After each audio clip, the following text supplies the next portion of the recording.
Jessica and I had been dating for just under 2 months. Deep down, I knew that our relationship probably wouldn't last. I mean, she was Jessica Parker, the most popular and desired girl in the whole school. Blonde, piercing green eyes, shapely body. All the boys sighed for her in the corridors and all the girls wanted to be like her. Jessica was new to the school, but quickly became the queen of the popular, dominating social circles with her unparalleled beauty and charisma. She had a unique way of discovering people's best-kept secrets before they even knew about them. Me, well, I was just Nathaniel Twining. Skinny, face full of pimples, just turned 15. The typical nerd who only got straight A's and nobody gave a damn about. The only time anyone came to see me was to cheat on a test or copy homework. But even so, we were dating. An unlikely couple, I'd say. I think that deep down Jessica liked to break expectations and show that she could have any boy she wanted, even a nerd like me. And well, how could I say no to the charms of that goddess? I couldn't believe it when Jessica came to see me on that cloudy Tuesday. Her smoky green eyes locked onto mine and she smiled. She shouted my name from across the soccer field. Even before she got close, I knew I was lost. She ran up to me, out of breath after her run across the pitch. She touched my shoulder lightly and asked if I wanted a milkshake after class. At that moment I wondered if it was all just a joke to Jessica. A milkshake with the nerdy Nathaniel after school. It sounded like one of those dreams I had in my bedroom during puberty. I said, if I don't have anything after school, yeah, sure. I tried to impress her by pretending to have a busy social schedule, but it was a mistake. She replied laughing ironically, "Oh, I know you don't have anything scheduled. I saw the contents of your locker, everyone did, remember?" Well, she was referring to the fateful incident a few weeks ago, when Calvin and his bully friends decided to play a trick on me. They emptied my locker and hung my underwear from the school flagpole.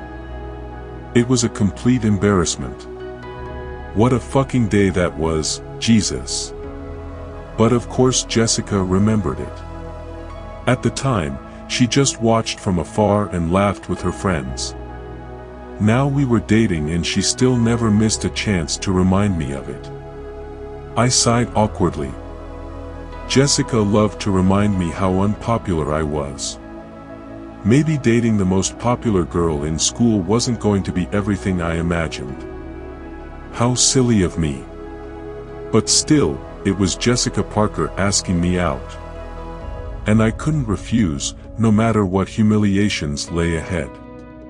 A month later, Jessica and I were sitting on a park bench. We were officially boyfriend and girlfriend and my life had improved a lot since then. I was at the height of my popularity with her. Dating the most sought-after girl in school was the ultimate prize.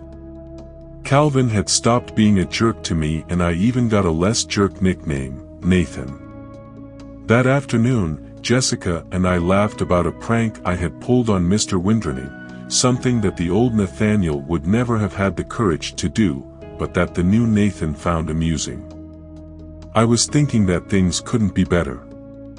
Until Jessica gave me the terrible news. "I've had something to tell you for a week. Nathan, I'm moving out." It was a blow I hadn't expected. Losing my reputation and my girl. I wasn't prepared. With her sweet, slightly sad smile, she told me, "I know it's awful, isn't it?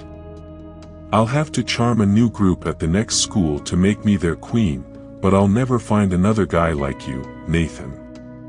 My heart dropped when she said that and as she squeezed my hand she made a request. "Don't forget me, okay? Promise me you won't forget me, Nathan." I felt a lump in my throat.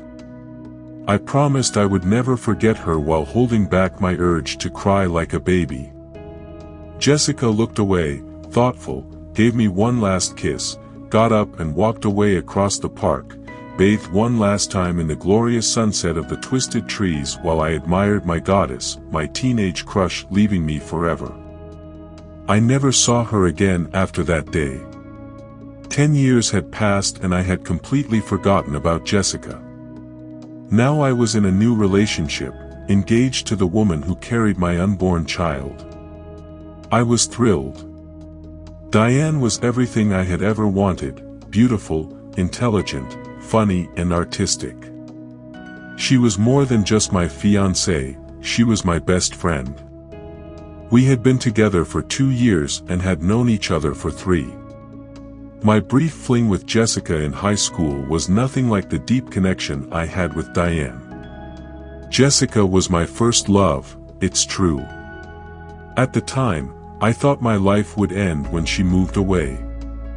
But now, years later, I realize that it was just a passing youthful infatuation. What I feel for Diane goes far beyond that. It's a deep and lasting love. And the baby was an immense joy that I could hardly fully comprehend. We knew it was a girl and we were going to call her Kelly. A beautiful name for our little princess. I could hardly believe that in a few months I would be a father. I was so excited to meet our little girl and start this new phase with Diane. One night, as Diane and I were going to bed, I had a dark feeling of foreboding. It was sudden and intense, a shiver down my spine. For a moment, I was sure that somewhere, somehow, there was too much terrible evil. I felt a deep tightening in my chest. I tried to put it out of my mind. It was probably just my mind playing tricks on me. After all, my life was better than ever and I had nothing to complain about. I would soon be married to Diane, the woman I love, and our baby was on the way. Even so, that horrible feeling persisted as I lay in bed. Diane had already fallen asleep peacefully beside me. I spent a lot of time awake that night, because I couldn't sleep with so much worry. And so, the hours went by and finally, tiredness after a long day overcame me, I fell sound asleep. When I woke up, I didn't open my eyes right away.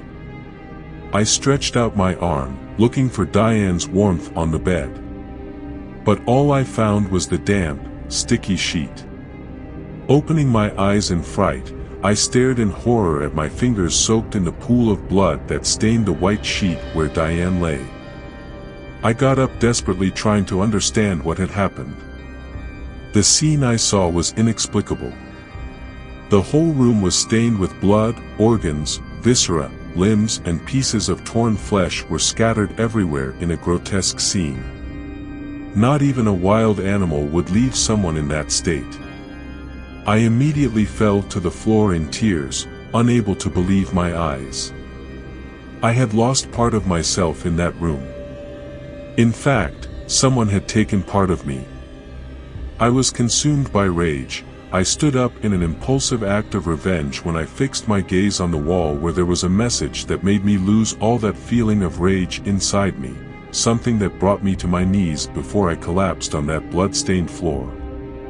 A message that said, "Nathan, you forgot me." If you want more stories like this, subscribe to our channel and turn on notifications. And take the opportunity to check out our other videos here on the channel. See you in the next video, or not.